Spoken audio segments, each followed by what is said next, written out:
నమస్కారం, బతుకమ్మ సమాచారానికి స్వాగతం. ఎన్నికల వ్యయ వివరాలను సకాలంలో సమర్పించాలని స్థానిక సంస్థల అదనపు కలెక్టర్ జె అరుణశ్రీ అన్నారు. శుక్రవారం సమీకృత జిల్లా కలెక్టరేట్ సమావేశ మందిరంలో వివిధ రాజకీయ పార్టీల ప్రతినిధులు, అసెంబ్లీ ఎన్నికలలో పోటీ చేసిన అభ్యర్థుల ప్రతినిధులతో స్థానిక సంస్థల అదనపు కలెక్టర్ జె అరుణశ్రీ ఎన్నికల వ్యయ వివరాలపై సమీక్షించారు. రాష్ట అసెంబ్లీ ఎన్నికలకు సంబంధించి పోటీ చేసిన ప్రతి అభ్యర్థి ఎన్నికల వ్యయ వివరాలను ఎన్నికల కమిషన్ మార్గదర్శకాల ప్రకారం సకాలంలో సమర్పించాలని అదనపు కలెక్టర్ అన్నారు.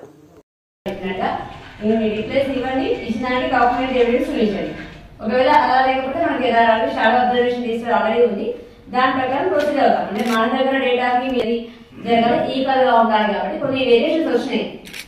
ఎగ్జాంపుల్ మీరు ఇచ్చే రిప్లై మేము ఇచ్చారు, but based on evidence only మేము చేస్తాము.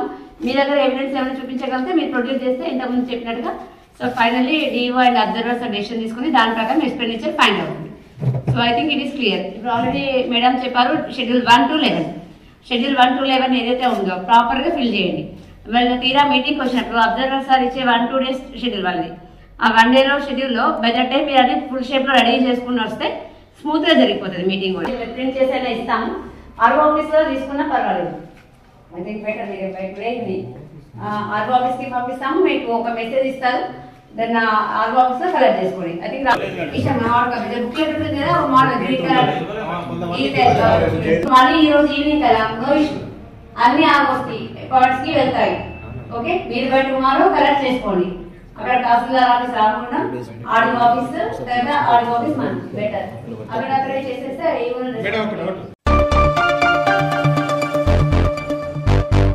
గణిత శాస్త్ర పితామహుడు రామానుజన్ జయంతి వేడుకలను పెద్దపల్లి జిల్లా ఎన్టీపీసీ కృష్ణానగర్లోని మాతృమందిరం పాఠశాలలో ఘనంగా నిర్వహించారు.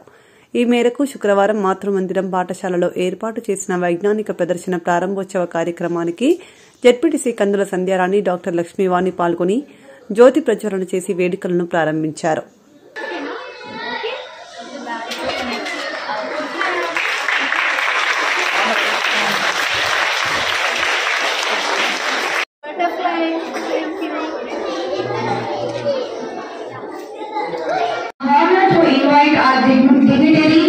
Sandhya garu and Dr. T. Lakshmivanu garu on stage.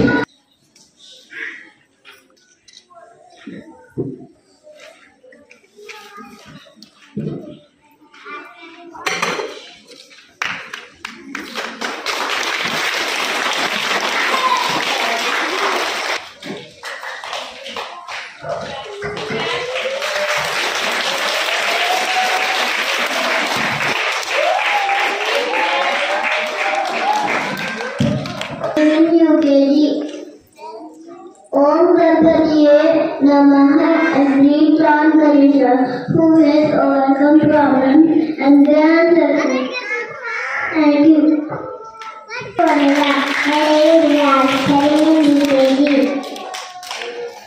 Guru Brahma, Guru Vishnu, Guru Deva Maheshwara, Guru Sakshat Parabrahma, Tasmai Shri Gurave Namaha. That he completed the word Nittya Paroti Wisdom and learning.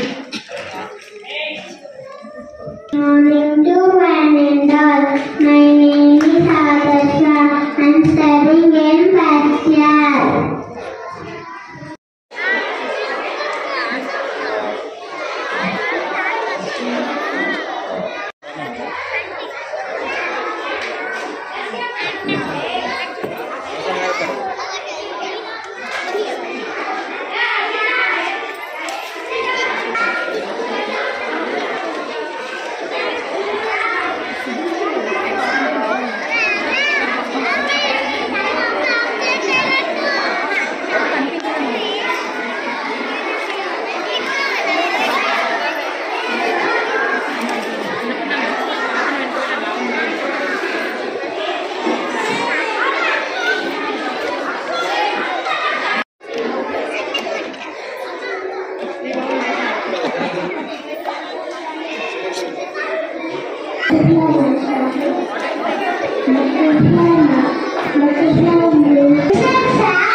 And insects. One of the beautiful and colorful insect is butterfly. Together with our parents, I would like to invite our chief guest, K. Sandhya Rani Garu and Dr. T. Lakshmi Vani Garu on the dais.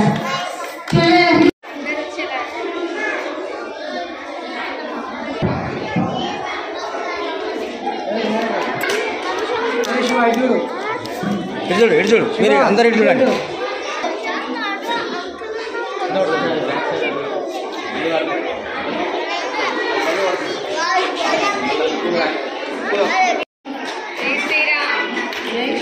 జై శ్రీరామ్. జై శ్రీరామ్. అందరికీ నమస్కారం. Principal గారు, నాతో పాటు ఈ కార్యక్రమంలో పాల్గొంటున్న మా స్నేహితురాలు డాక్టర్ లక్ష్మీవాణి గారు, మరి పెద్ద సంఖ్యలో ఈ కార్యక్రమాన్ని ఆర్గనైజేషన్ చేసినటువంటి టీచర్స్ అలాగే పేరెంట్స్ అందరికీ కూడా హృదయపూర్వకంగా ఈరోజు మ్యాథమెటిక్స్ డే సందర్భంగా మీ అందరికీ శుభాకాంక్షలు తెలియజేస్తా ఉన్నాను. మరి కార్యక్రమాన్ని పురస్కరించుకొని ఇక్కడ సైన్స్ ఫేర్ కార్యక్రమాన్ని పిల్లలందరినీ కూడా భాగస్వామ్యం చేస్తూ నిర్వహించడం చాలా సంతోషకరంగా భావిస్తూ ఉన్నాం. ఎందుకంటే నేటి బాలలే రేపటి భావి భారత పౌరులు అని చెప్పి మనం భావిస్తూ ఉంటాము. పునాది, దేశానికి పునాది ఎవరంటే పిల్లలు. మనం పిల్లల్ని ఎంత బాగా వృద్ధిలోకి తీసుకురాగలిగితే, ఈ దశలో మనం ఎంత బాగా మోటివేట్ చేయగలిగితే అంత బాగా ఈ దేశం వృద్ధి చెందడానికి ముందుకెళ్ళడానికి అవకాశం ఉంటుంది. అందులో భాగంగా ఈరోజు పిల్లలందరినీ కూడా ఈ రకంగా మోటివేట్ చేస్తూ ప్రాక్టికల్గా, అంటే మనం విన్నదానికంటే చదివిన దానికంటే చూసిన దానికంటే కూడా పిల్లల్ని ఈ రకంగా ప్రాక్టికల్గా వాళ్ళందరితో కూడా ఎక్స్పెరిమెంట్ చేయడం అనేది చాలా సంతోషకరం. ఈ రకంగా మాతృమౌళి మరి విద్యా సంస్థ పిల్లలకి ఈ రకమైనటువంటి కార్యక్రమాలు నిర్వహించడం అనేది నిజంగా కూడా చాలా సంతోషకరం. ఎందుకంటే ఇప్పుడున్నటువంటి పరిస్థితులలో పిల్లలు పూర్తిగా, అంటే పేరెంట్స్ కంటే ఫ్రెండ్స్ కంటే కూడా మొబైల్స్తో మాట్లాడుతూ ఉన్నారు.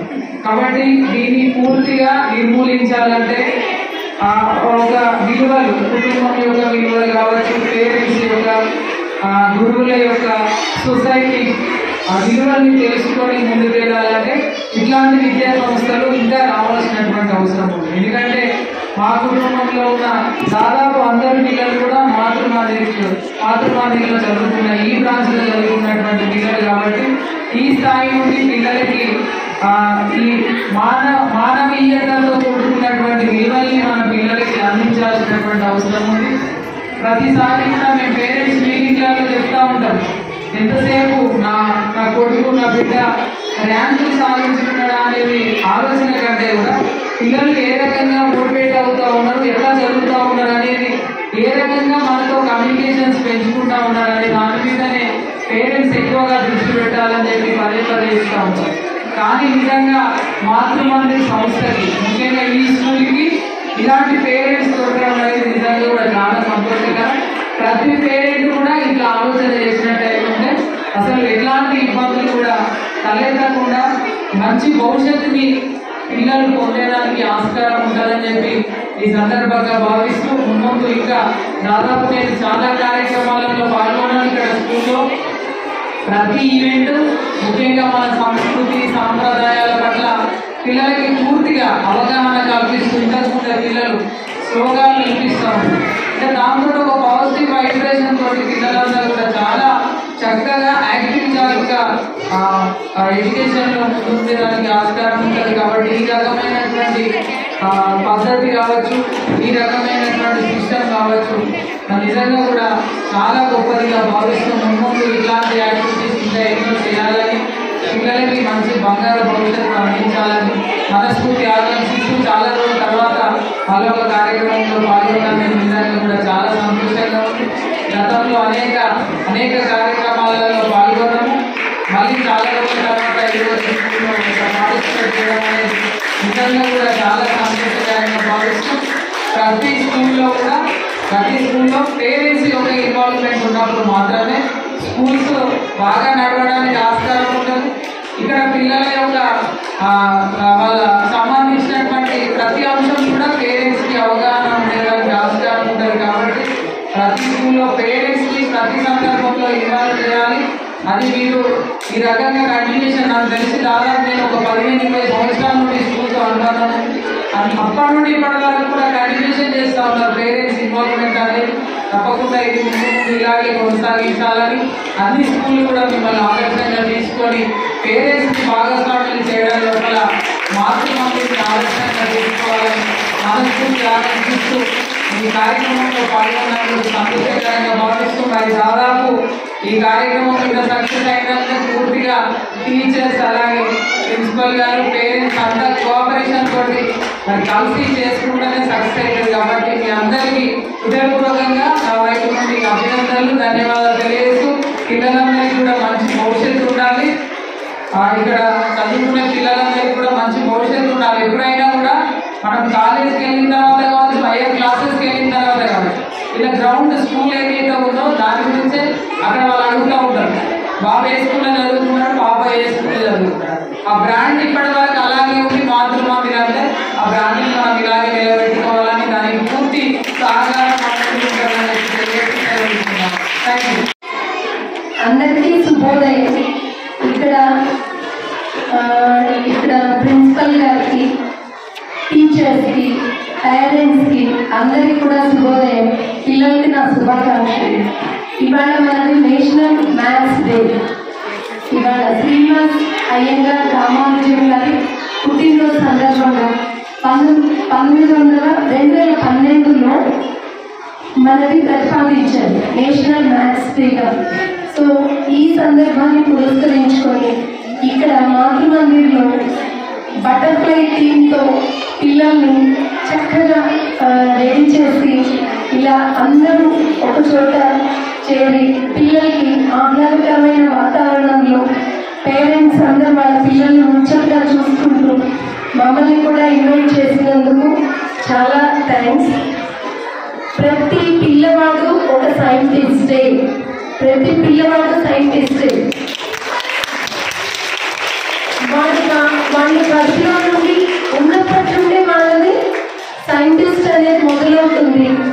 మెయిన్గా ఈ మాతృమందిర్ కాన్సెప్ట్ అనేది ఋషి ప్రభాకర్ గారు ఇచ్చిన వరం. నిజం చెప్పాలంటే ఆర్ట్ ఆఫ్ పేరెంటింగ్ అనేది చాలా చక్కగా వివరించారు. ఇన్ఫాంట్ సిద్ధా ప్రోగ్రామ్ ఒకటి తయారు చేశారు. ఆ ఇన్ఫాంట్ సిద్ధా ప్రోగ్రామ్ని అమలు పరుస్తూ ఉండేదే మాతృమందిర్. పిల్లల్లో అన్ని రకాల కోణాలు అంటే physical, mental, spiritual, emotional and also వాళ్ళని అంటే అన్ని విధాల వాళ్ళని డెవలప్ చేయటం, క్రియేటివిటీ, వాళ్ళలో ఉన్న క్రియేటివిటీని వెలికి తీయటమే దీని ముఖ్యోద్దేశం. ఇలా అన్ని స్కూల్స్లో కూడా ఈ కాన్సెప్ట్ లేదు. నేను మా పిల్లల్ని కూడా మాతృమందిర్లోనే చదివించాను చిన్నప్పుడు. ఇప్పుడు మా పిల్లలు ఇద్దరు మెడిసిన్ చేస్తున్నారు. మా పెద్ద బాబు హౌస్ సర్జన్, చిన్న బాబు థర్డ్ ఇయర్. ఈ కాన్సెప్ట్ నాకు చాలా నచ్చింది. అంటే పిల్లలు అనేది మనం ఎలా మార్చుకోవాలో అలా చేయొచ్చు. వాళ్ళని పిల్లలు పెద్దవాళ్ళని చూసి అనుకరిస్తారు, కానీ కడుపులో ఉన్నప్పటి నుండి కూడా వాళ్ళని ఎలా తయారు చేయాలనేది, వాళ్ళు ఏం కావాలో మనం చేసుకోవచ్చు. దానికి తల్లిదండ్రులు నాకు ఇలాంటి పిల్లవాడు కావాలి, ఇలా బుద్ధులు ఉండాలి, వాళ్ళు ఇలా పెద్దయ్యాక ఇలా కావాలి అంటే అలా చేయొచ్చు. అదే మాతృమందిర్లో ఇన్ఫాంట్ సిద్ధా ప్రోగ్రామ్ కాన్సెప్ట్ ఇక్కడ అమలవుతుంది. ఇప్పుడు మీరు చూడండి, చిన్న పిల్లలు మంచి మంచి శ్లోకాలు చదివారు. ఆ శ్లోకాలు మామూలు ఇంగ్లీష్ మీడియం స్కూల్స్లో ఉండవు. మీరు గమనించండి, సైంటిఫిక్ రీజన్స్ కూడా ఉన్నాయి. ఎప్పుడైతే మనం ఇవి చదువుతుంటామో మనసుకి ఒక ప్రశాంతత ఇస్తాయి. ఆ మంత్రం చదివిన కొద్దీ మన ఈ మధ్యలో కూడా చాలా సైంటిఫిక్ టెస్ట్ అంటే స్టడీస్ జరిగాయి. ఇప్పుడు మనం ఒక మంత్రం చదువుతూ ఉంటే ఆ మంత్రం మన మెదడులో క్రియేట్ చేసే సిగ్నల్స్ అవన్నీ కూడా చాలా రిలాక్సేషన్ ఇస్తాయి. కొన్ని మన అంటే ఒక్కొక్క ఏరియా ఒక్కొక్కటి స్టిమ్యులేట్ అవుతుంది.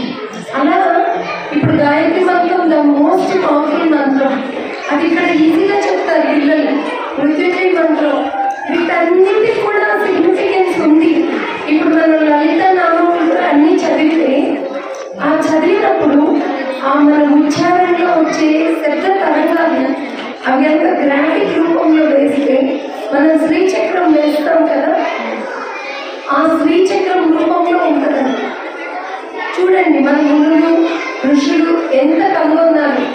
ఇప్పుడు మనం శని గ్రహం తీసుకుంటే మందగమన అంటాం, చాలా నెమ్మదిగా తిరుగుతున్నది.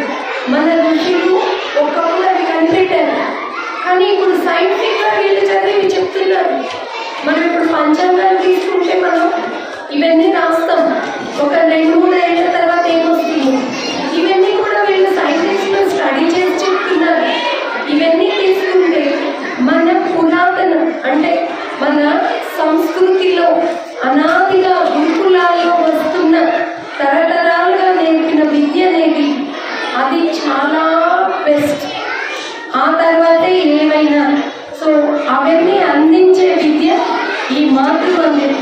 ప్రతి పిల్లల్లో క్రియేటివిటీ తీసుకొచ్చి ప్రతి పిల్లల్లో కూడా ఒక సైంటిస్ట్గా మలిచే విద్య ఇక్కడ నడుస్తుంది. అలా ఇవాళ ఇవన్నీ సెలబ్రేషన్స్ జరుగుతూ నన్ను ఇక్కడికి పిలిచారు.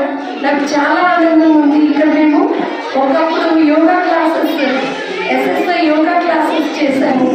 పూజ్య గురూజీ ప్రభాకర్ గారి ఆశీస్సులతో మేము యోగా ఇప్పటికీ చేసుకుంటూ ఉంటాం. మా పిల్లలు కూడా మెడిసిన్లోకి వెళ్ళారు. చాలా చక్కని పిల్లలు. మా పిల్లలు చిన్నప్పుడు చాలా అక్కలేదు. పిల్లలు ఎంత గోల్ చేస్తే అంత మంచిది. మీరు ఇళ్లలో భరించలేదు, కానీ మాతృమందిలో మీరు గోల్ చేస్తున్న వాళ్ళని కంట్రోల్ చేస్తారు. ఎలా చేయాలో అలా చేస్తారు. వాళ్ళు చెప్తే వింటారు. ఎలా వినాలో పేరెంట్స్ ఇక్కడ పిల్లలు టీచర్స్ ఎట్లా మౌంట్ చేస్తారో చూస్తే తెలుస్తుంది. నిజంగా వాళ్ళ ద్వారానే నేను కొన్ని ఆ మంత్రాలు సిగ్నిఫికెన్స్ ఇవన్నీ నేర్చుకున్నాను. నిజంగా ఈ కాన్సెప్ట్ అనేది చాలా చాలా అంటే ఇంకా అత్యున్నతమైనది, దీన్ని మించింది లేదు. ఇక్కడ చదివే పిల్లలు వాళ్ళ పేరెంట్స్ చాలా చాలా అదృష్టవంతులు. నిజం చెప్పాలంటే ఇక్కడ ఉన్న టీచర్స్ ఈ రకమైన వాతావరణంలో వాళ్ళు ఆహ్లాదపడతారు. నిజంగా చెప్పాలంటే పిల్లలు గోలని అనుకోరు, వాళ్ళు ఎంజాయ్ చేస్తారు ఆ పిల్లల గోలని. సో ఇలాంటి కాన్సెప్ట్తో నడిపే స్కూల్లో ఇవాళ నన్ను ఆహ్వానించి అతిథిగా నాకు ఇచ్చినందుకు ఈ భాగ్యం నేను ఈ స్కూల్ యాజమాన్యానికి, రమ్య గారికి, ఇంకా ఇక్కడ ఉపాధ్యాయులందరికీ కూడా ధన్యవాదాలు తెలుసుకుంటున్నాను. Thank you. అండ్ మాతృభావి స్కూల్స్ ఇంకా రావాలి కాన్సెప్ట్ నా కోరిక అదే. Thank you.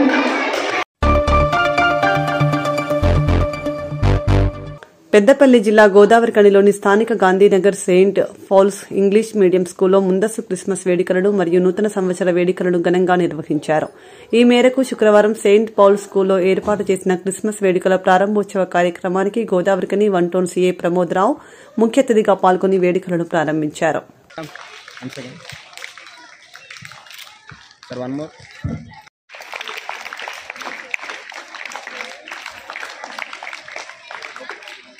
Sung by Asha and group.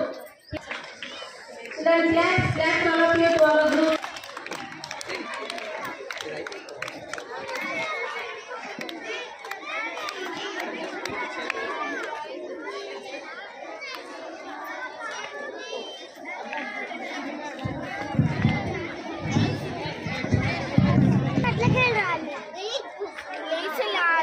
Place అయింది.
ఈ రోజుల్లో కూడా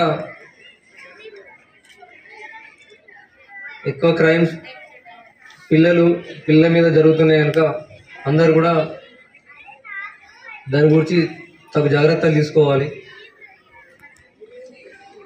స్కూల్లో ఉన్నప్పుడు టీచర్స్ యొక్క బాధ్యత పిల్లలని మన పిల్లలలాగా చూసి ఏ చిన్న వాళ్ళకి ఇన్కన్వీనియన్స్ జరిగినా ఏ రకంగా ఇబ్బంది జరిగినా కానీ డెఫినెట్గా యాజమాన్యం దృష్టికి తీసుకురావాలి, లేదా అవసరమైతే పోలీస్ డిపార్ట్మెంట్ దృష్టికి తీసుకురండి.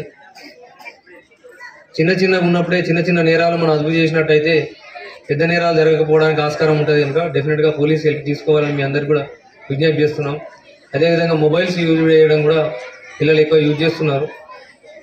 దాని మీద కూడా రెగ్యులర్గా వాళ్ళకు అవేర్నెస్ కల్పించండి. అవసరమైతే మా హెల్ప్ కూడా తీసుకోండి, మేము కూడా ఎడ్యుకేట్ చేస్తాం వచ్చి. దాన్ని ఎలా యూజ్ చేయాలి, యూజ్ చేయడం వల్ల అనర్థాలు ఎట్లున్నాయి, లాభాలు ఏమున్నాయి కూడా వాళ్ళకి ఎక్స్ప్లెయిన్ చేయాలి. ఎందుకంటే మొబైల్లో చాలా విషయాలు అనేవి వాళ్ళకి ఈజీగా దొరకడానికి ఆస్కారం ఉంటుంది కనుక తెలిసి తెలియక తప్పులు చేయడం జరుగుతూ ఉన్నది. ఈ పరిస్థితుల్లో మన ఏరియా పిల్లలు అలాంటి తప్పులు చేయకుండా అదేవిధంగా దాని బారిన పడకుండా కూడా చూసుకోవాలి. అదేవిధంగా సైబర్ క్రైమ్స్ కూడా చాలా జరుగుతూ ఉన్నాయి ఈ రోజుల్లో కూడా. దాని మీద కూడా అవేర్నెస్ కల్పించండి, మా హెల్ప్ కూడా తీసుకోండి. డెఫినెట్గా మేము వచ్చి కూడా మిమ్మల్ని ఎడ్యుకేట్ చేస్తూ ఉన్నాం, పిల్లల్ని, పేరెంట్స్ని. మన ఏరియాలో కూడా ఎలాంటి క్రైమ్ లేకుండా అందరూ కూడా సహాయ సహకారాలు పోలీస్ డిపార్ట్మెంట్కి అందించి మీకు ఎప్పుడైనా అవసరం ఉంటే పోలీస్ డిపార్ట్మెంట్ యొక్క సహాయ సహకారాలు తీసుకొని మన ఏరియాను ఒక నేరరహిత సమాజంగా, నేరరహిత ప్రాంతంగా ఉంచాలని మీ అందరికి కూడా మా పోలీస్ డిపార్ట్మెంట్ తరఫున విజ్ఞప్తి చేస్తున్నాము. థ్యాంక్ యూ అని మీ అందరికి కూడా హామీ ఇస్తున్నాం. నన్ను ఈ కార్యక్రమానికి ఆహ్వానించి మీతో ఈ విషయాలు షేర్ చేసుకునే అవకాశం కల్పించిన స్కూల్ మేనేజ్మెంట్ యాజమాన్యానికి, డైరెక్టర్ గారికి, మీ అందరికి కూడా ధన్యవాదాలు తెలియజేస్తున్నాను. వన్స్ అగైన్ హ్యాపీ క్రిస్మస్ అందరికి కూడా. థ్యాంక్ యూ అన్న. రాబో క్రిస్మస్ పండుగ సందర్భంగా క్రిస్మస్ సెలబ్రేషన్ చేస్తున్నటువంటి సెయింట్ పాల్ స్కూల్ యాజమాన్యం మమ్మల్ని పిలిచి ఈ స్కూల్కి ఆహ్వానించడం జరిగింది. మీ అందరికి కూడా హ్యాపీ మేరీ క్రిస్మస్ తెలియజేస్తున్నాము. మమ్మల్ని ఆహ్వానించినందుకు స్కూల్ పిల్లలకు, పేరెంట్స్కి, అదే యాజమాన్యానికి అందరికీ కూడా ధన్యవాదాలు తెలియజేస్తున్నాము. Thank you. Respected all,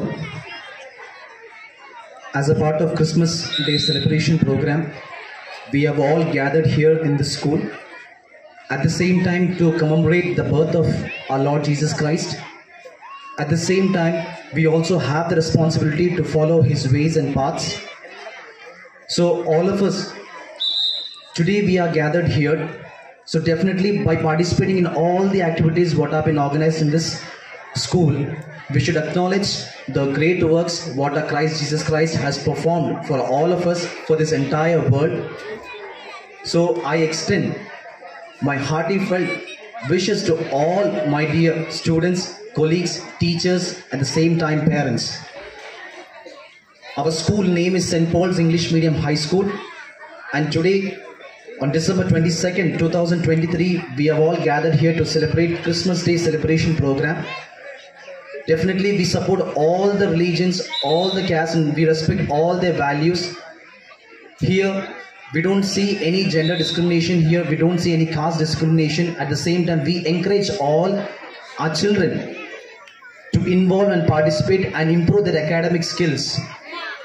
So definitely all the parents are hereby invited to send their children regularly to school. At the same time, all the parents also have the responsibility to enlighten and empower all their children so that they could become good citizens of our India. Definitely this next academic year, our 10th class students will be writing their board exams.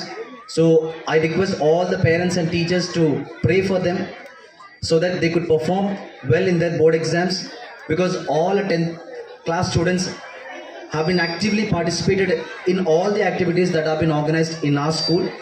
So I wish all the very best to our 10th class students. At the same time, I also encourage all the parents to support them. And once again, I wish all of you a Merry Christmas and a prosperous Happy New Year. Thank you so much. Singareni గుర్తింపు సంఘం ఎన్నికల్లో AITUC గెలవాలని, ఇక ప్రభుత్వ సంఘం గెలిచిందో సంస్థను మింగేస్తారని AITUC రాష్ట్ర అధ్యక్షులు యూసుఫ్, అధ్యక్షులు వాసిరెడ్డి సీతారామయ్య, ప్రధాన కార్యదర్శి రాజ్ కుమార్ అన్నారు. పెద్దపల్లి జిల్లా గోదావరికని ప్రెస్ క్లబ్లో శుక్రవారం ఏర్పాటు చేసిన విలేకరుల సమావేశంలో వారు మాట్లాడుతూ సర్కార్ సంఘం టీబీజీకేఎస్ గతంలో గుర్తింపు సంఘంగా ఉండడం మూలంగా ఏం జరిగిందో కార్మికులు ప్రత్యక్షంగా అనుభవించారని అన్నారు. సింగరేణి ఎన్నికలు జరగకుండా గతంలో టీఆర్ఎస్ ప్రభుత్వం ఇక్కడ గుర్తింపు సంఘంగా ఉన్న టీబీజీ కేసు సింగరేణి యాజమాన్యం కలిసి అనేక ప్రయత్నాలు చేశారు. అదంతా మీకు తెలుసు. లేకపోతే ఎప్పుడో ఎన్నికలు జరిగాయి. హైకోర్టు ఆర్డర్ వచ్చిన ఎన్నికలు జరగకుండా ప్రయత్నం చేశారు. ఆనాడు అందరూ ఒప్పుకునేది ఏంటంటే అసెంబ్లీ ఎన్నికల తర్వాత చేయమని వాళ్ళు చెప్పారు. సరే మంచిది, డిసెంబర్ 27కి ఇచ్చారు. మళ్ళీ డిసెంబర్ 27 ఎన్నికలకు కూడా జరగకుండా రాష్ట్ర ప్రభుత్వం, ముఖ్యంగా ఎనర్జీ సెక్రటరీ హైకోర్టులో కేసు వేశాడు. నిన్న high court chief judge Alok Aravind చేసినటువంటి వ్యాఖ్యలు వింటే నిజంగా ఆయన ఎంత ఒక న్యాయమూర్తి, ఎంత ఇదిగా మాట్లాడనేది అర్థమవుతుంది. నేను స్వయంగా హైకోర్టులో ఉన్న ఆయన గవర్నమెంట్ అడ్వకేట్ జనరల్ని ఏమడిగాడంటే, మీరు అసెంబ్లీ ఎన్నికల కంటే ముందు, అసెంబ్లీ ఎన్నికల తర్వాత డిసెంబర్ 27కి ఎన్నికలు పెట్టండి అని మీరే ఒప్పుకున్నారు కోర్టులో. మళ్ళీ ఇవాళ గవర్నమెంట్ మారింది కాబట్టి కొత్త ప్రభుత్వానికి టైం ఇవ్వాలి, మార్చి 24 తర్వాత పెట్టండి అని మళ్ళీ ఇప్పుడు అడుగుతున్నారు. అంటే ప్రభుత్వం మారితే మీ అధికారులు కూడా మారుతారా అని అడిగాడు. అంటే దాని అర్థం ఆయనకి అర్థమైపోయింది అడ్వకేట్ జనరల్ గారికి. అట్టనే ఇంకొక ప్రశ్న కూడా వేశాడు. సింగరేణిలో జరిగే ఈ కార్మిక సంఘాల ఎన్నికలు కదా, ఇది మీ రాష్ట్ర ప్రభుత్వం జోక్యం ఎందుకు దీంట్లో అని అడిగాడు. అది ఒక చంపపెట్టి లాంటిది ప్రభుత్వానికి. అట్లనే ఆ మాట అడగగానే వెంటనే అడ్వకేట్ జనరల్ తలకాయ ఉంచుకొని కోర్టులోంచి బయటకు వెళ్ళిపోయాడు. సింగరేణి యాజమాన్యాన్ని కూడా ఆ జడ్జి గారు అడిగాడు, మీరు 4వ తారీఖు నాడు 13 కార్మిక సంఘాలు, సింగరేణి యాజమాన్యం కూడా డిప్యూటీ సిఎల్సి దగ్గర 27వ తారీఖు నాడు ఎన్నికలు పెట్టమని రాసి ఇచ్చారా లేదా అన్నాడు. రాసి ఇచ్చామన్నారు. మరి మళ్ళీ ఇవాళ మీరు 10 కార్మిక సంఘాలు ఒప్పుకుంటలేవు, వాయిదా అడుగుతానే అని చెప్పేసి రాయించుకొని తీసుకొచ్చారు కదా, అంటే మీరు కార్మిక సంఘాలను కూడా మేనేజ్ చేస్తున్నారా అని అడిగాడు. అది జాలదా సిగ్గుచేటు సింగరేణి మేనేజ్మెంట్కి? అంటే ఇవాళ కొన్ని కార్మిక సంఘాలను మేనేజ్ చేసి ఎన్నికలు వద్దని రాయించుకొని పోతే ఎన్నికలు వాయిదా వేయించాలని మీరు ప్రయత్నం చేస్తే జడ్జి గారు మీ కుట్రని గ్రహించాడు. ఆయన స్పష్టమైన తీర్పు ఇచ్చాడు. డిసెంబర్ 27 ఎన్నికలు జరపమని కూడా ఇచ్చాడంటే ఇది సింగరేణి కార్మికుల విజయం. ఇక సింగరేణి కార్మికులకి న్యాయస్థానంలో న్యాయం జరిగింది, కార్మిక క్షేత్రంలో కూడా న్యాయం చేయమని మేము అడుగుతా ఉన్నాం. రేపు ఎన్నికలలో ఏఐటీసీని గెలిపించుకోవడం ద్వారా కార్మిక వర్గానికి న్యాయం జరగాలని మేము విజ్ఞప్తి చేస్తూ ఉన్నాం మీ ద్వారా. పోతే ఇవాళ టీబీజీ కేసు నాయకులు 3 కూడా రాజీనామా చేస్తున్నామో మరి చేసేవానో మొత్తం మీద ఒక స్టేట్మెంట్ వచ్చింది. ఎందుకంటే మేము ఈనాడు చెప్పడం కాదుగా, మీకు అనేక సార్లు ఇదే మేము ప్రెస్ మీట్ లో చెప్పాం. టీబీజీ కేసు అనేది ఒక రాజకీయ పార్టీ ఇది తప్ప ఇది ఒక కార్మిక సంఘం కాదు. రేపు టీవీఆర్ఎస్ ఓడిపోయిన తెల్లవారి టీబీజీ కేసు అనేది కనపడదు. గతంలో తెలుగుదేశం ఉన్నప్పుడు టీఎన్టీసీ ఉండేది, తెలుగుదేశం పోయిన తర్వాత టీఎన్టీసీ కూడా పోయింది. అట్లనే ఇవాళ ఐఎన్టీసీ కూడా 10 సంవత్సరాల నుంచి ఎప్పుడైనా ఈ గోదావరి కాలంలో ఐఎన్టీసీ పేరు మీద ఒక ప్రెస్ మీట్ పెట్టో ఒక కార్మిక సమస్య మీదనో ఏదైనా మాట్లాడారా? ఈ అసెంబ్లీ ఎన్నికలు వచ్చిన తర్వాత ఓ 4-5 నెలల నుంచి సీటు కొరకు దేని కొరకు ఐఎన్టీసీగా వచ్చి ఉండొచ్చు, కానీ అంతకుముందు లేరు. వీళ్ళు కూడా ఒక రాజకీయ పార్టీ లాగానే అక్కడ వాళ్ళ పార్టీ గెలిస్తే ఇక్కడ పేరు చెప్పుకొని ఉంటారు, అక్కడ రాజకీయ పార్టీ బొంగునే పోతారు. నిన్నటి దాకా ఐఎన్టీసీ అనేది లేదు. ఇవాళ వర్షం పడితే పుట్టగొడుగులు పుట్టినట్టుగా ఇవాళ ఐఎన్టీసీ అని వస్తూ ఉన్నారు. నిన్నటి దాకా మేము మిత్రపక్షంగా ఇక్కడ కాంగ్రెస్ పార్టీ అభ్యర్థి విజయానికి కృషి చేశాం. ఆనాడు కూడా మేము చెప్పాం, మళ్ళీ ఎన్నికలలో మీరు ఐఎన్టీసీ అని అంటే వాళ్ళు చెప్పారు మేము ఐఎన్టీసీలో ఏలు పెట్టాం అని చెప్పారు.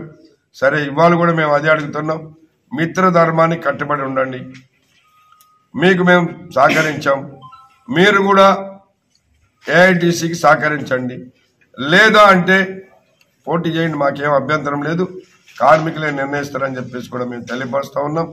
ఏదేమైనా ఏఐటీసీగా మేము 10 సంవత్సరాల నాడు సింగరేణిలో ఓడిపోయినా ఏనాడు కూడా మేము మా భాస్కర్రావు భవన్కి తాళం పెట్టలేదు, మా నాయకుల ఇళ్లలో పండుకోలేదు. ఎప్పుడూ కూడా మేము కార్మికులలోనే ఉన్నాం. ఒక కార్మిక సంఘంగా కార్మికులకు మా చేతనైన సేవ చేస్తూనే ఉన్నాం. కాబట్టి ఇవాళ గ్రహించే అనేక మంది వస్తూ ఉన్నారు. అయితే ఇవాళ కొంతమంది టీఆర్ఎస్ నాయకులు దేనిలో చేరాలని వస్తున్నారు.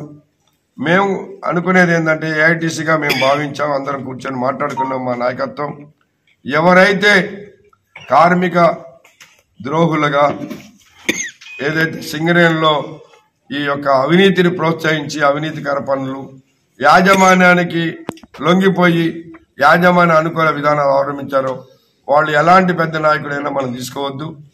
కానీ కొంతమంది ఉన్నారు టీబీ కేసులు కూడా కార్మికులకు సేవ చేయాలనే దృక్పథంతో కావచ్చు, తెలంగాణ వాదంతో కావచ్చు, ఆనాడు టీబీ కేసులో చేరారు. అలాంటి వాళ్ళందరూ కూడా మేము ఆహ్వానిస్తున్నాం. ఇప్పటికైనా ఏఐటీసీ లాంటి కార్మిక సంఘంలో చేరి కార్మిక సేవల్లో మీరు కూడా భాగస్వాములు కావాలని వారికి విజ్ఞప్తి చేస్తాం. సింగరేణిలో ప్రధానంగా కార్మికులకు రేపు ఛాలెంజెస్ ఉన్నాయి. ఈరోజు కేవలం 15 సంవత్సరాలు సరిపడే బొగ్గు నిల్వలు మన సింగరేణిలో ఉన్నాయి తెలంగాణలో. ముఖ్యంగా మైన్స్ సంబంధించిన పర్మిషన్స్ కానీ లేకపోతే లీజ్ కానీ లేని కారణంగా, కొత్త బ్లాకులు లేని కారణంగా రేపు కార్మిక వర్గం ఇబ్బందులు పడే అవకాశం ఉంది. కాబట్టి మా మేనిఫెస్టోలో నూతన బొగ్గులకు సంబంధించిన అంశాన్ని చేర్చినాం. నూతన బొగ్గులను ఎట్లా సాధించాలో మా యూనియన్కి తెలుసు. ఎందుకంటే సింగరేణిలో ఈరోజు రేపు 27వ తారీఖున జరిగే 7వ దఫా ఎన్నికలు జరుగుతూ ఉన్నాయి. జరిగినంత మాత్రాన మిగతా ట్రైనుల మీద కక్షాదిపుగా లేకపోతే ఎట్లా ఉంటారని కాదు. ఈరోజు మన ఛాలెంజెస్ సాధించాలంటే ఐక్య పోరాటాలు, ఐక్య ఉద్యమాలు చేయాల్సిన పరిస్థితి వస్తుంది.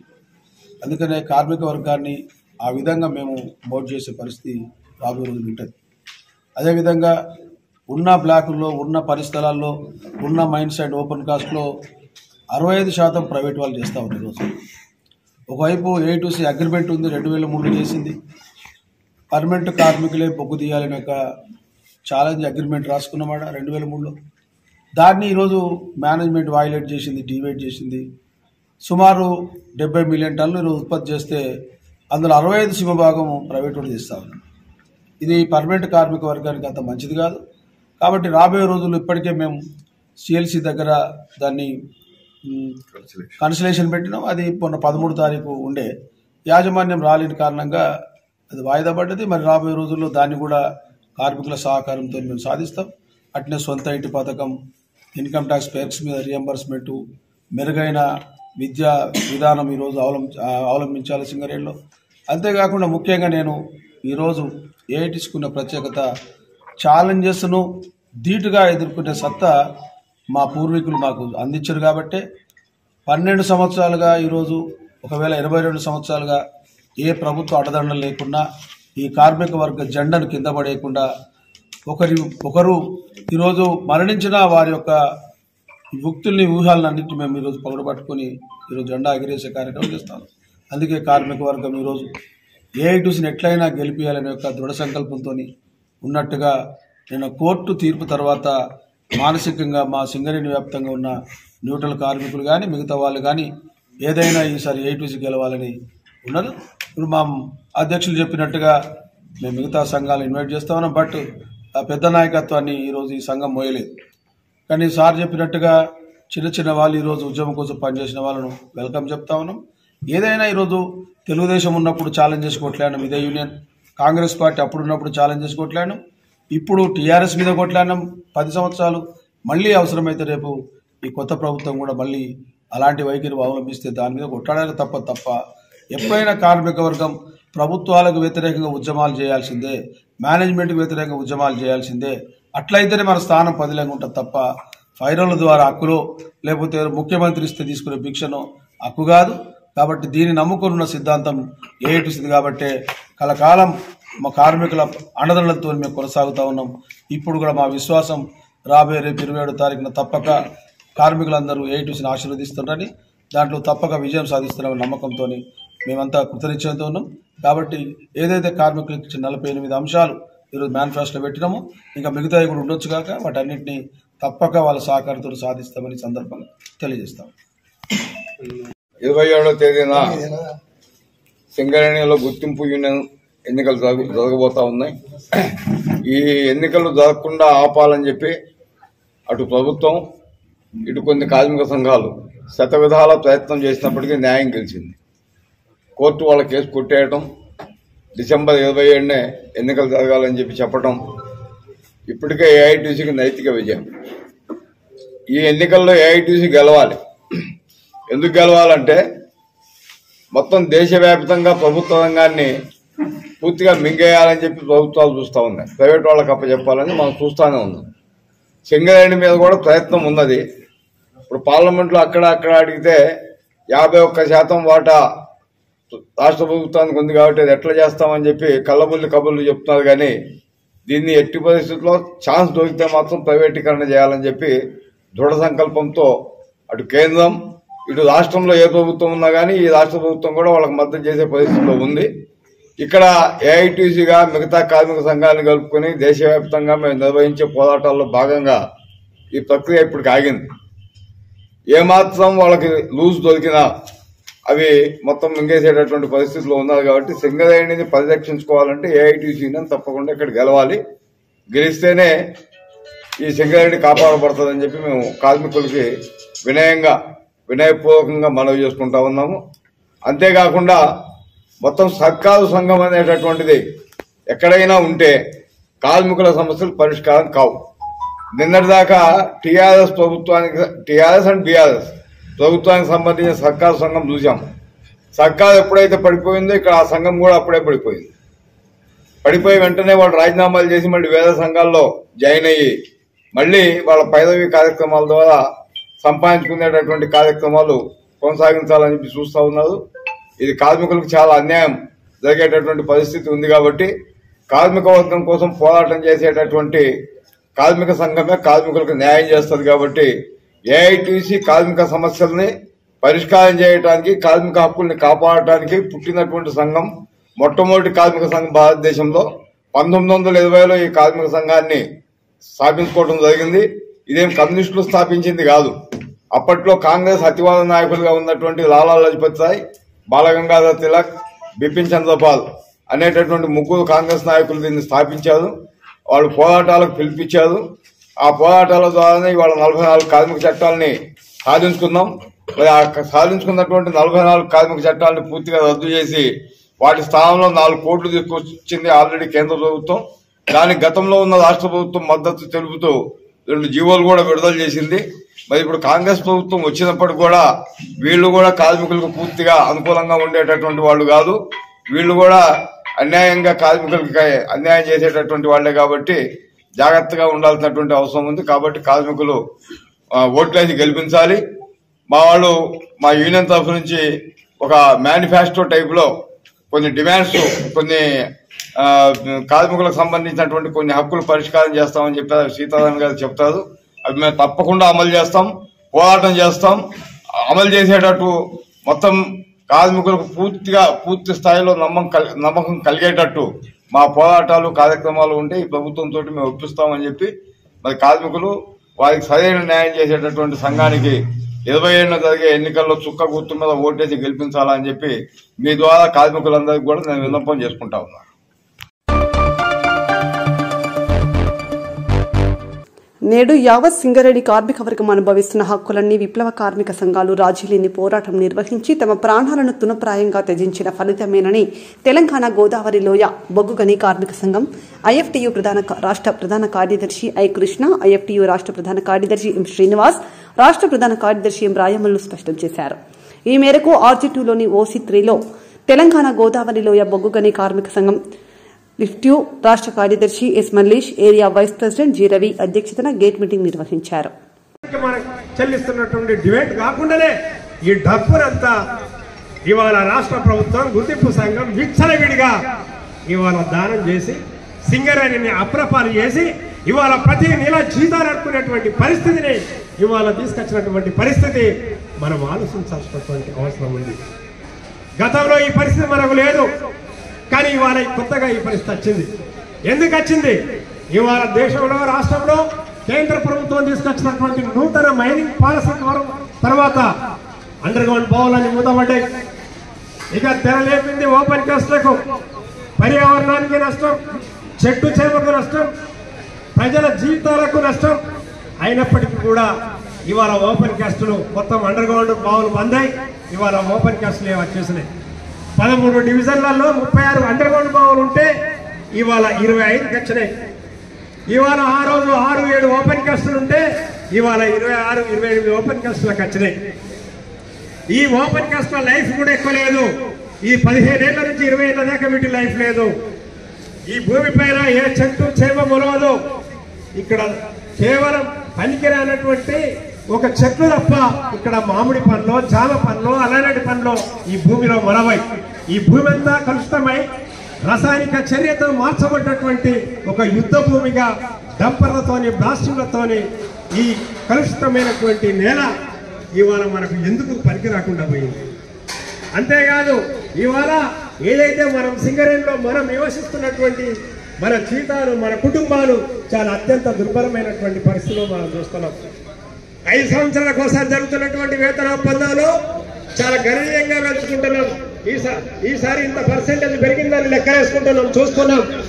కానీ ఇన్కమ్ ట్యాక్స్ పేరు మీద 20,000 నుంచి 40,000 రూపాయలు మన జేబుల నుంచి పోతున్నటువంటి పరిస్థితి మనం చూస్తున్నాం. పిల్లల చదువులకు, పిల్లల పెళ్లిలకు ఇవాళ ఉన్నటువంటి డబ్బులు కూడా మనం అంతా ఖర్చు చేస్తున్నటువంటి పరిస్థితిని మనం చూస్తున్నాం. ఈ ఇన్కమ్ ట్యాక్స్ రద్దు కావాల్సినటువంటి అవసరం ఉంది. సిఎస్ఆర్ నిధులు మన కోసమే ఖర్చు చేయాల్సినటువంటి అవసరం ఉంది. సిపిఆర్ఎంఎస్ ఏదైతే రిటైర్మెంట్ మెడికల్ స్కీమ్ తీసుకొచ్చారో ఎప్పుడో రిటైర్ అయినట్టుగా ఇప్పుడే మన డబ్బులు పట్టుకున్నారు. ఆ డబ్బులు ఇవాళ మనకు కానీ మన కుటుంబ సభ్యులకు కానీ రెఫర్ చేయడానికి హాస్పిటల్స్ ఉన్నప్పటికీ కూడా సిపిఆర్ఎంఎస్ నిధులు దాదాపు 50,000 ఇప్పటి నుంచే పట్టేసుకున్నారు. వాడు ఇంకా 30 ఏళ్ళకు దిగిపోయే నిధుల్ని మాత్రం ఇప్పుడే పట్టుకున్నారు. చాలా దుర్మార్గంగా ఇవాళ సింగరేణిలో ఉన్నటువంటి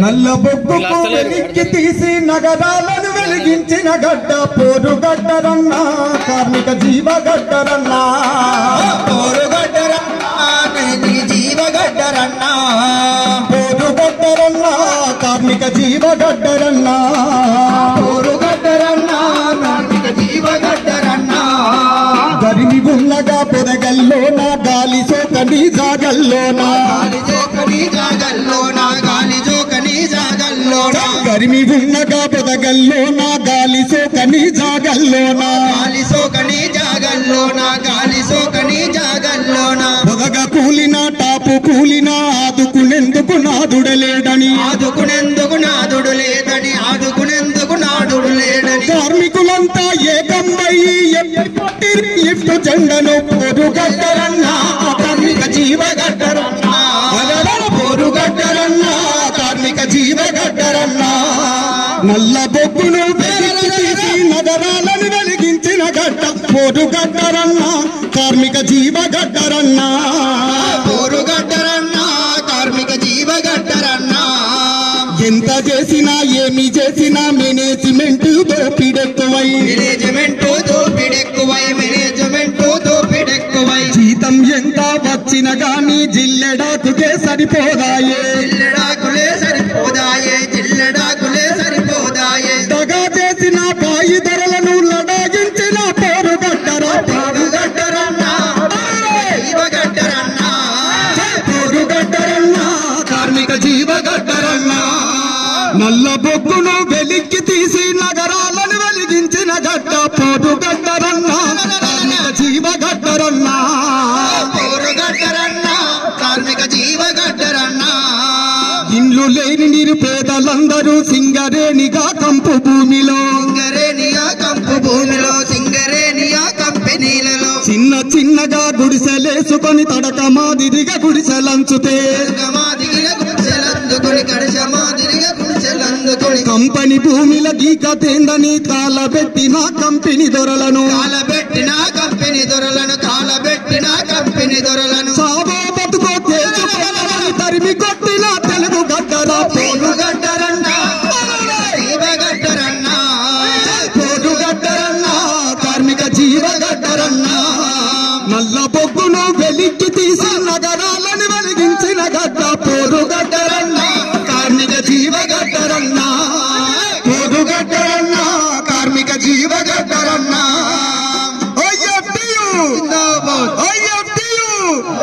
చక్రంలో సుత్తి గుర్తుకే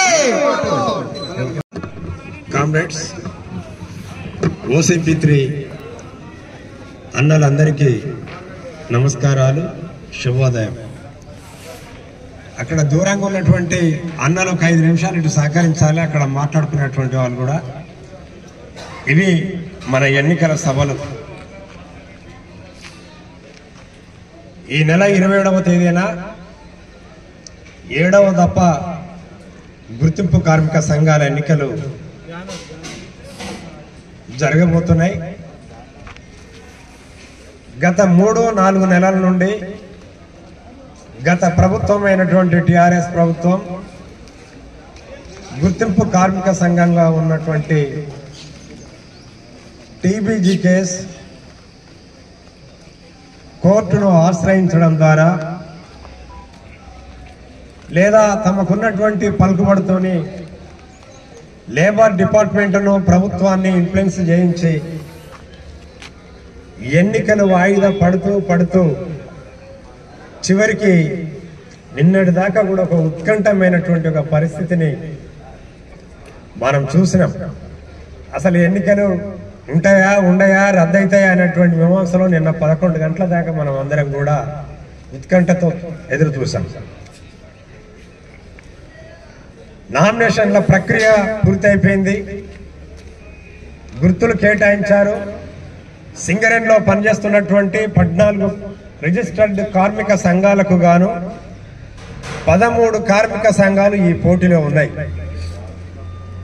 ప్రధానమైన 5 జాతీయ కార్మిక సంఘాలైనటువంటి ఐఎన్టీసీ, ఏఐటీసీ, సిఐటియు, బిఎంఎస్తో పాటు నిన్నటిదాకా గుర్తింపు సంఘంగా ఉన్నటువంటి టీబీజీకేస్ కూడా ఉంది. మరి ఎన్నికలు సమీపిస్తున్నటువంటి ఈ సమయంలో సింగరేణి రాజకీయ ముఖ చిత్రము హఠాత్తుగా మారిపోయింది. నిన్నటిదాకా గుర్తింపు సంఘంగా నడిపిన వాళ్ళు, అధికారాన్ని అనుభవించినటువంటి వాళ్ళు, పైరవీలు చేసుకున్నటువంటి వాళ్ళు, ప్రభుత్వానికి సింగరేణికి వారధిగా ఉన్నటువంటి నాయకులు ఇవాళ రాజీనామా చేసి ఇవాళ వైదొలిగారు. మరి వాళ్ళు ఏ శిబిరంలో ఉంటారో, ఎక్కడ నిరాశ్రయం పొందుతారో మనం చూడాల్సినటువంటి అవసరం ఉంది. మనం చూస్తాం. మరి 5 జాతీయ కార్మిక సంఘాల చరిత్ర కూడా ఇక్కడ ఉన్నటువంటి కొత్తగా వచ్చినటువంటి నూతన కార్మిక వర్గమైనటువంటి చదువుకున్న వారసులుగా వచ్చినటువంటి కార్మికులకు తెలియకపోయి ఉండొచ్చు. ఒక 2 తరాలు ఇప్పటికే వెళ్ళిపోయాయి.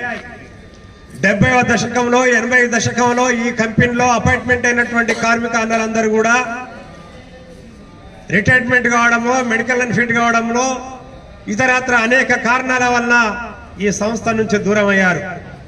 కొంతమంది 84 తర్వాత వచ్చినటువంటి రన్నింగ్లో వచ్చినటువంటి ఉద్యోగస్తులు ఉండొచ్చు, లేదా వాళ్ళ యొక్క వారసులుగా ఉన్నటువంటి వాళ్ళు ఉండొచ్చు.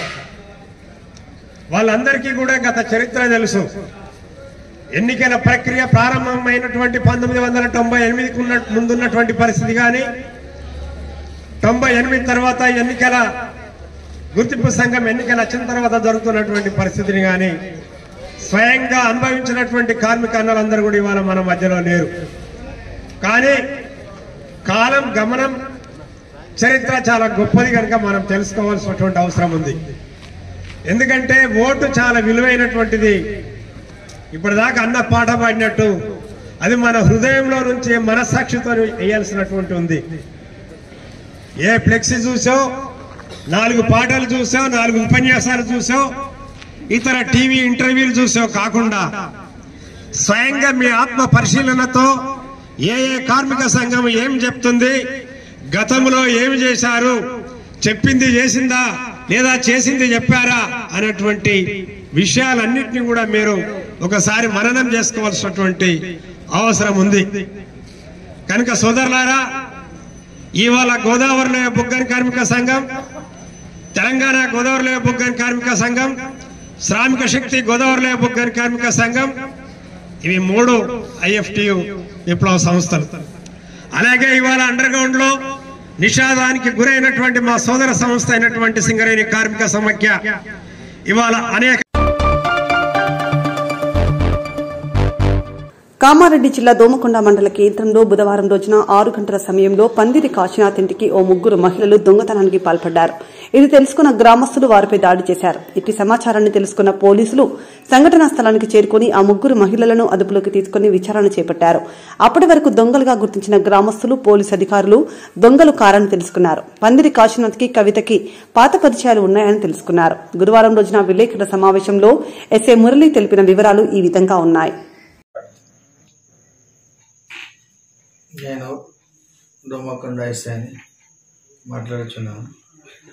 నిన్నటి తేదీ సాయంత్రం 6 గంటల సమయంలో బూస కవిత మరియు అతని స్నేహితులు చాకలి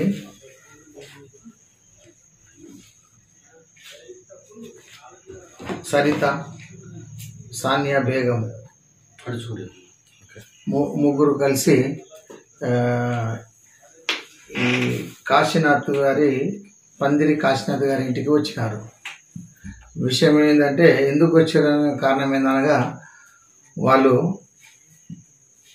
ఇంతకుముందు ఒక చెక్ బౌన్స్ 4,00,000 2021 సంవత్సరంలో 4 లక్షల చెక్ బౌన్స్ కేసు ఆమె మీద వేసినారని ఆమె అభిప్రాయం. ఈమె ఉద్దేశం ఏంటంటే ఈమెను ఇట్లా ఇంతకుముందు కూడా కామారెడ్డిలో ఒక కేసు పెట్టింది. వాళ్ళు ఈ కవిత పండారి కాశీనాథ్ మీద కామారెడ్డి పోలీస్ స్టేషన్లో కేసు పెట్టింది. ఏమనంటే ఇట్లా గుంజండి విగ్గండి అని చెప్పి కేసు పెడితే ఇద్దరు కాంప్రమైజ్ అవుదామని చెప్పి ఉద్దేశంగా వాళ్ళు మాట్లాడుకుందామని చెప్పి కాంప్రమైజ్ అయినట. అయిన తర్వాత కూడా ఈమె కేసు కొట్టేపించారట కోర్టులో. కొట్టేసిన తర్వాత అతను కాశీనాథ్ యొక్క కేసు మాత్రము కొట్టేయించుకున్నాడు. ఈమె కేసు కొట్టేయించుకున్నందుకు మరి నా కేసు ఎందుకు కొట్టేపియలేదు అని చెప్పి ఉద్దేశం. ఎన్నిసార్లు ఫోన్ చేసినా ఫోన్ లిఫ్ట్ చేయకపోవడము, ఫోన్ బ్లాక్లో పెట్టడం వల్ల ఆమె నిన్న తేదీ వాళ్ళ ఇంటికి వచ్చింది. ఏమని అడగడానికి, నీ కేసు ఏదో కొట్టేపించా, నా కేసు ఎందుకు కొట్టించా లేదని. ఆల్రెడీ ఇంతకుముందే 5 లక్షల రూపాయలు ఇల్లు అమ్మి కట్టినాను, 7 lakhs మొత్తం నాకు అమౌంట్ కట్టినక్కడ కూడా నాకు కేసు ఎందుకు కొట్టించేస్తలేవు అని చెప్పి ఉద్దేశంగా నిన్న అడగడానికి వాళ్ళ స్నేహితులతోటి వచ్చినారు. స్నేహితులు ఇద్దరు ఎవరు చాకలి కవిత, సానియా బేగంతో కలిసి వాళ్ళ ఇంటికి వచ్చారు. ఇంతలో వాళ్ళ భార్య ఆయన ఎందుకు వచ్చినాం అనగా మేము మీ భర్త ఉన్నాడా లేదా అని అడిగిండ్రు. మనకి అదైతే వాళ్ళు ఏం చేశారంటే భర్తని పిలిపించారు వాళ్ళ ఫ్యామిలీ. ఆమె పేరు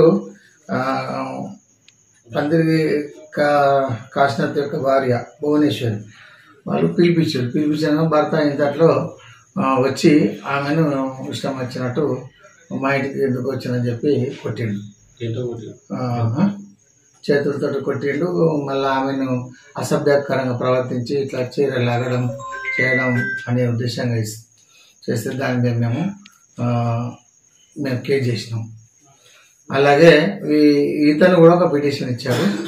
ఎవరు పండుగ మేము ఇంట్లో ఆ ముగ్గురు వచ్చి మా యొక్క బంగారు గొలుసును దొంగతనం చేసినారు వాళ్ళు ఆడవాళ్ళు అని చెప్పి ఇస్తే వాళ్ళ మీద కౌంటర్ కేసు చేసినాం.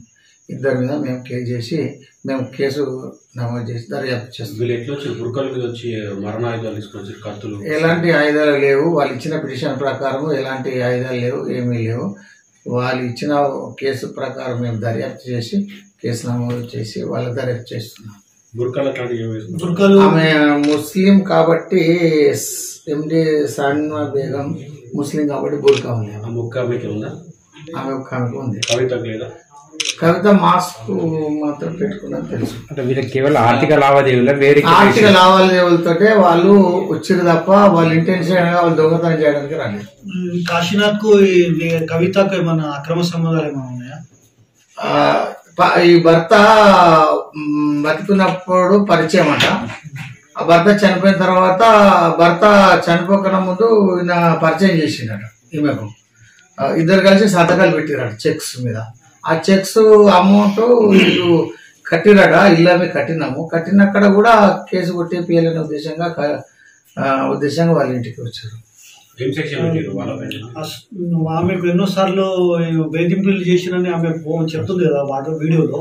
మళ్ళీ దాని మీద మీకు ఏం కాంప్లైంట్ ఇవ్వలేదా, ఏం చర్యలు తీసుకోలేదా? వాళ్ళు ఇచ్చిన దానిలో చర్య తీసుకున్నారు. ఏం సెక్షన్ పెట్టారు? వాళ్ళు మహిళలు కాబట్టి అసభ్యంగా ప్రవర్తించి చీర బట్టి లాగడము, మళ్ళీ కొట్టడము, వాళ్ళ భార్య కూడా తిట్టడము, ఇద్దరిని కేసు చేసినాం. వేధింపుల మీద ఏమైనా చర్యలు తీసుకున్నారు? కేసులో ఏమైనా పెట్టినా వేధింపు కేసు పెట్టి చేసినాం. కేసు చేసినాం. సెక్షన్ ఏం సెక్షన్ పెట్టారు? 354. వీళ్ళ మీద ఎంతమంది మీద, వాళ్ళ మీద ఎంతమంది? వీళ్ళు ముగ్గురు మీద వీళ్ళిద్దరి మీద చేసినాం. భార్య భర్తల మీద ఇద్దరి మీద చేసినాం. వాళ్ళ ముగ్గురు. 354 మరియు మహిళలకు అసభ్యంగా ప్రవర్తించారు కాబట్టి 354 కాశీనాథ్ పైన. అలా భార్య తిట్టింది కాబట్టి ఆమె మీద కూడా కేసు చేసినాం. వీళ్ళ ముగ్గురు మీద కూడా కేసు చేసినాం. వీళ్ళు గోల్డ్ దొంగతనం చేశారని చెప్పి పుస్తకాలు దొంగతనం చేశాను. రికవరీ ఏమన్నా మేము దర్యాప్తు చేస్తాం. ఇక దాని తర్వాత రికవరీ అక్కడైతే బంగారం ఏమి లేదు, మాకు కనపడలే. మేము అడిగినా కానీ రికవరీ అన్నది మేము దర్యాప్తులో మేము లేదంటే. ఇప్పుడు మీరు అంటున్నారు ప్రైమరీ ఇన్వెస్టిగేషన్ వీళ్ళిద్దరి మధ్య ఎంత ఆర్థిక లావాదేవీలు గుర్తించండి. వాళ్ళిద్దరి మధ్యలో సమస్యలు ఏంటంటే ఆర్థిక పరమైన విషయాలు తప్ప, వాళ్ళు ఫైనాన్స్ పరంగా ఆయన డబ్బులు ఇచ్చిండు, డబ్బులు ఇచ్చి చెక్ బౌన్స్ చేసిండు. ఆయన అమౌంట్ కట్టినక్కడ కూడా ఆయన ఏంటంటే కేసు కొట్టేపియాలనే ఉద్దేశంగా ఇద్దరి మధ్యలో సమస్యలు వచ్చాయి. అందరికీ నమస్కారం. నా పేరు బూస కవిత. మా గ్రామం వచ్చేసి లచ్చపేట్, మాచారెడ్డి మండల్. నేను కామారెడ్డిలో ఉంటాను. నా భర్త చనిపోయి 6 సంవత్సరాలు అవుతుంది. అయితే నిన్న దోమకొండకు ఇక్కడికి మేము వచ్చిన కారణం ఏంటంటే, పందిరి కాశీనాథ్ అనేవాడు 7 లక్షలన్నర చెక్ బౌన్స్ కేసు పెట్టిండు నా పైన. ఆడు నా భర్త చనిపోయిన నుంచి నా మీద హరాస్ చేయడం స్టార్ట్ చేసిండు 2001లో. అలా హరాస్ చేస్తే నేను కేసు పెట్టిన వాడి మీద నేను కేసు పెట్టినందుకు వాడికి నేను రూపాయి అప్పు లేకున్నా కానీ 7 లక్షలన్నర వాడి దగ్గర చెక్కులు, అంటే అంతకుముందు 5 లక్షలు నా భర్త 4 లక్షలు అప్పు చేస్తే 5 లక్షలు ఇల్లు అమ్మేసి కట్టినాం. దానికి సాక్ష్యం నా ఊర్లో వాళ్ళే కాకుండా, నా ఇల్లు కొన్న వాళ్ళే కాకుండా, మా అత్తమామ కాకుండా మా ఫ్రెండ్ వాళ్ళు కూడా వచ్చి కామారెడ్డిలో ఉన్న వాళ్ళు కూడా ఉన్నారు సాక్షులుగా. అయితే ఇలా ఎన్ని రోజులు వాపస్ తీసుకున్నాడు వాడి కేసు. నేను వాపస్ తీసుకున్నాను, నా తీసుకుంటా అంటే నేను వాపస్ తీసుకున్నా, కానీ వాడు వాపస్ తీసుకోలేదు. అడుగుదామని చెప్పి నిన్న రాత్రి నేను మా దోస్తులను తోలుకొని వచ్చిన. అయితే ఇంటికి వచ్చిన తర్వాత వాళ్ళ పెళ్ళాన్ని అడిగిన, మీ ఆయన ఎక్కడున్నాడు అని చెప్పి నేను అడిగేసరికి ఆడప్పుడే బండి మీదకి వెళ్ళి వచ్చిండు. వచ్చుడు రాగానే దొంగలు అనేసరికి మా దోస్తులు ఇద్దరు ఆగమైపోయారు. ఏంది ఇది, ఇంకేం మాట్లాడలేదు, ఏం అడుగుతలేదు, ఇట్లా దొంగలు అని అంటారు. అనగానే నా జుట్టు పట్టి బరా రోడ్డు మీద గుంజేసరికి మా ఫ్రెండ్స్ ఆయనతో నేను, మీరన్నా పక్క కొండ్రి, మీరు దెబ్బలు పడతారు వేస్ట్గా అని చెప్పి వాళ్ళకి నేను చెప్తే వాళ్ళు ఏం చేసిరు, పోలీసులకు ఫోన్ చేస్తామని సైడ్కు వాళ్ళు మా ఫ్రెండ్స్ పోయినరు. ఆయనతో పోయేసరికి వీళ్ళు ఇష్టం వచ్చినట్టు ఆడవాళ్ళు మగవాళ్ళు గల్లోళ్ళుగా అందరూ జమైనరు. ఆయన పెళ్ళాం భువనేశ్వరి, ఆడు పందిరి కాశీనాథ్ గాడు జుట్టు పట్టి నడి రోడ్డు సీసీ రోడ్డు మీద తలకాయ పెట్టి కొడితే మొత్తం బ్లీడింగ్ అయ్యి పడిపోయే స్టేజ్కి వచ్చిన. మొత్తం వాళ్ళకి ఎట్లా అంటే పోలీసులకు ఫోన్ చేస్తలేరు. ఇక ఎందుకంటే పోలీసులు వస్తే నన్ను కాపాడతారని చెప్పి పోలీసులకు ఫోన్ చేస్తలేరు. నా మీద దొంగతనం నేరం పెట్టిరు. నేను పుస్తలతాడు దొంగతనం చేయడానికి వచ్చినా అని చెప్పి దొంగతనం నేరం వేసిరు.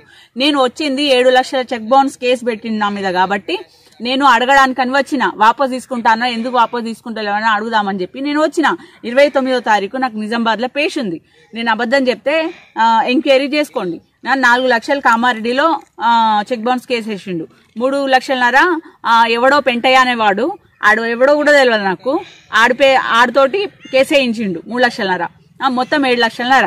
నాకు మొగుడు లేడు, నాకు 2 పిల్లలు, నేను ఏడికెళ్ళి తెచ్చి చేయాలి. ఇది ఎంత దూరం పోతుంది ఈ కథ నాకు అర్థమైతలేదు. ఈ రకంగా ఒక ఆడది ఎందుకు వచ్చింది ఏం కథ అని కూడా తెలుసుకోకుండా గల్లోలు అంత నీచంగా అంత వల్గర్గా ఒక ఆడదాని బట్టలు కూడా ఊడదీసి అంటే ఈ నన్నే కాకుండా నా ఫ్రెండ్స్ని కూడా ఇష్టం వచ్చినట్టుగా పట్టుకోవడం, ఇది చేయడం, పట్టి చేయి బట్టి లాగడం, చీర బట్టి లాగడం, చెప్పులతోటి కొట్టడం, ఇది ఎంతవరకు కరెక్టు, ఇది ఎంతవరకు న్యాయం, చట్టము ఇది ఒప్పుకుంటుందా? ఇది ఏందో న్యాయం. నాకు దయచేసి నాకు న్యాయం జరగాలి. నిన్న పోలీస్ స్టేషన్కి పోయిన తర్వాత పుస్తకాలు దొంగతనం చేసినాను పెట్టిరు కదా, మొత్తం చెక్ చేసేదాకా నేను పోలీస్ స్టేషన్ నుంచి జరగలేదు.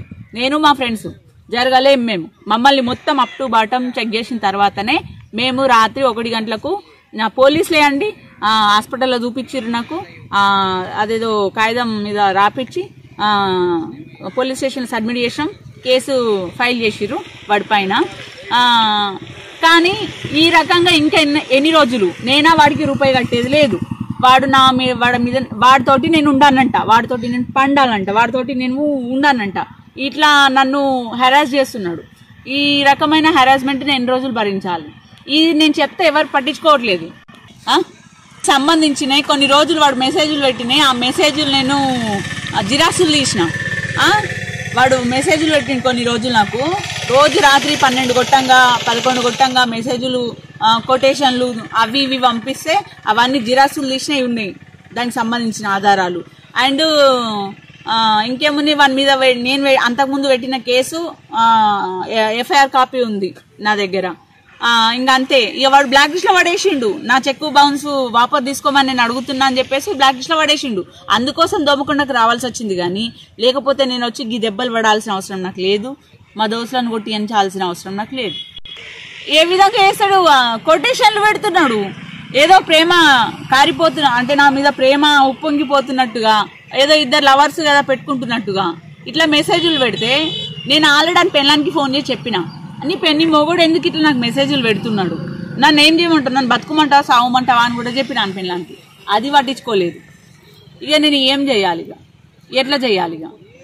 ఇట్లా అయితే ఇక నేను బతుకుడు ఎట్లా? ఆడి ఏబట్టి నేను ఊరేసుకోవడానికి ప్రయత్నం చేసిన ఆల్రెడీ నెల కిందట. ఇప్పుడు అడుగుదామని చెప్పి తెగించి వస్తే ఇష్టం వచ్చినట్టు ఒక కుక్కను కొట్టినట్టు, బజార్లో ఒక కుక్కను కొట్టినట్టు కొట్టిరు. ఒక ఆడదాన్ని కూడా చూడకుండా కొట్టిరు. ఇప్పుడు ఇక దీనికి పరిష్కారం ఏంటిది నాకు తెలియదు. ఇక మీరే ఇక న్యాయం చెప్పాలి, ఇక జనాల న్యాయం చెప్పాలి. ఇక నేను ఇంతకు మించి ఏం చేయలేను. ఇక అయితే నేను వచ్చేటప్పుడు ఏమంటారు, ఒక సుత్తే అండ్ ఒకటి పెప్పర్ స్ప్రే, ఒక చాకు, ఒకటి కటింగ్ ప్లేట్. ఇవెందుకు తీసుకొచ్చుకున్నామంటే ఆడవాళ్ళమండి, ముగ్గురం ఆడవాళ్ళం. ఎవరు ఎట్లా చేస్తారో తెలియదు. సేఫ్టీ కోసం నేను ప్రాణరక్షణ కోసం అవి నేను ఆ బ్యాగ్ లో పెట్టాను. కానీ వాటిని టచ్ కూడా చేయలేదు నేను. వాళ్ళే తీసుకున్నారు, వాళ్ళే ఇది చేసిర్రు అంతే తప్ప నేను పోలీస్ స్టేషన్ లో కూడా అవి ముట్టలేదు. నేను అక్కడనే ఉన్నాయి అవి కూడా. నేను ఏవి ముట్టలేదు, వాళ్ళని నేను ఏమి చేయలేదు. వాళ్ళే హింసించి నన్ను కొట్టిరు తప్ప అవి నా ప్రాణరక్షణ కోసమే నేను పట్టుకొచ్చిన తప్ప తెచ్చినట్టు మా ఫ్రెండ్స్ కూడా తెలియదు. ఇంకొకటి ఏంటంటే వాడు ఈ రకంగా చేస్తుంటే ఇక నేను ఏం చెయ్యలేను. ఇక ఆ ఫ్రెండ్స్ని వాళ్ళు పక్కకొయ్యి పోలీసులకు ఫోన్ చేద్దామని పోతే వాళ్ళ చున్నీలు పట్టుకొని వాళ్ళ బాడీలు ఇష్టం వచ్చినట్టుగా కొరికి, నా ఫ్రెండ్ది బంగారం రింగ్ ఉంటే ఆ రింగ్ గుంజుకొని చెవు కొరికిండంట. ఏ లంజ కొడుకు కొరికిండో తెలియదు. కానీ ఆడిని అది గుర్తుపడితే మాత్రం మామూలుగా ఉండదు. ఇక ఎట్లా అంటే ఇక ఆడవాళ్ళకి రక్షణ ఎక్కడ ఉంటుంది నాకు అర్థమైతలేదు. గిసండి అంటే భర్త చచ్చిపోతే ఇక ఆడది ఇక మందికి లొంగిపోవాల్సిందేనా? ఇదొకటి చెప్పండి, ఇక న్యాయంగా చెప్పండి. చూస్తున్న జనాలకు అర్థం కావాలి, ఇక మీకు అర్థం కావాలి, ఇక కొత్తగా వచ్చిన సీఎంకి కూడా అర్థం కావాలి. నేను అందరికీ అడుగుతున్నా న్యాయం. షీటింగ్లు ఎందుకు పెట్టిర్రు? ఆడవాళ్లకు రక్షణలుగా ఆడవాళ్లకు అన్ని రకాలుగా సేఫ్టీ చేస్తా అని చెప్పి నా పరిస్థితి గిడికి తీసుకొచ్చిర్రు. నాకు 2 పిల్లలు. మరి నా పిల్లల పరిస్థితి ఏంది, నా పరిస్థితి ఏంది? నేను 7 లక్షలన్నర ఏడుకెళ్ళి వచ్చి కట్టాలి. నాకు ప్రూఫ్స్ కావాలి, అవిటికన్నా కావాలి నాకు ప్రూఫ్స్. అయితే ఎస్ఐ గారు, దొమ్మకొండ ఎస్ఐ గారు చాలా మంచి మనసుతో అర్థం చేసుకొని అన్ని చూసిండు. అందులో వీడియోలు, నా ఫోటోలు, నాకు కడుతున్న బ్లీడింగ్, నా చీర బట్టి గుంజింది అన్ని పోలీసులు చూసిరు కాబట్టి, ఆ ఫొటోస్ గిన అవన్నీ ఉన్నాయి కాబట్టి చూసిరు కాబట్టి దయచేసి అధికారులు న్యాయం జరపాలని కోరుకుంటున్నా. వాడికి తగిన శిక్ష జరగాలి, జరిపించాలి. ఈ 7 లక్షలన్నర నేను కట్టేది లేదు సార్, నేను కట్టేది లేదు. నాకు న్యాయం జరగాలి. న్యాయం జరగకపోతే ఇంకా నేనే చచ్చిపోవడం తప్ప ఇంకోటి ఏమున్నది ఆధారం. ఇంతకు మించి నేనేం చెప్పలేను సార్. ఎఫ్ఐఆర్ కాపీ ఇచ్చిండు. రేపు కోర్టులో సబ్మిట్ చేస్తా అన్నాడు. తొందరగా చేయాలని కోరుకుంటున్నా. అధికారులందరినీ వేడుకుంటున్నాను. భర్త పేరు కాశీనాథ్. ఎవరో 3 వ్యక్తులు వచ్చి రాత్రి 7 గంటల సమయంలో వచ్చారు. అక్కని పిలిస్తే నేను బయటకు వెళ్ళిన. జాల్డోర్ తీసే లోపే పెప్పర్ స్ప్రే నాపై దాడి జరిగింది. లోపలికి వచ్చిర్రు. మా అమ్మ నేను ఉన్నది, మా అమ్మ కూడా ఉంది ఇంట్లో. పుసలతాడు తెంపి ఇవ్వకపోతే బలవంతాన స్ప్రే కొట్టి చాకులు కత్తులు చూపించారు. దయచేసి నాకు న్యాయం జరగాలని కోరుకుంటున్నాను. తెలీదు సార్. బయట మా హస్బెండ్కు ఏమైనా ఫైనాన్షియల్గా తెలుసు కావచ్చు, కానీ నాకైతే ఏం పరిచయం లేదు సార్. దొమ్మకొండ పిఎస్లో కంప్లైంట్ ఇచ్చాను. ఎస్ఐ నుంచి ఏం రెస్పాన్స్ లేదు సార్.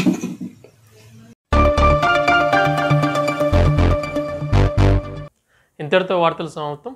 నమస్కారం.